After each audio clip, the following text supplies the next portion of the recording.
dalili zake ni pamoja na sauti kubadilika.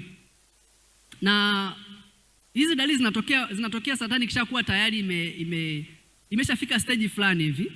Mara nyingi saratani nyingi hazina dalili zile za kwamba za awali.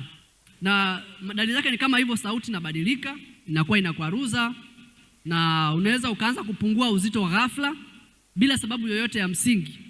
Haujafanya diet wala haujaugua kitu chochote, uzito unapungua ghafla. Na kingine unaweza ukapata sasa, unaweza ukahisi kama kuna chakula kinakwama, kwamba ukila chakula kinakwama. Labda umekula tonge linang'ang'ania hapa, kwa sababu kunakuwa na kauvimbe kameanza kutokea, kanaziba ile njia ya koo. Na nyingine ikienda mbali zaidi, manake vitu ambavyo unaweza ukameza vinaanza kupungua ukubwa.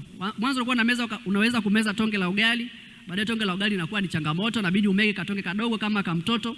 Baadaye uji pia unakuwa na changamoto, hata maji wakati mwingine sana nafika mpaka mate yanakuwa pia hayawezi kupita kadri uvimbe ambavyo unazidi kuwa mkubwa.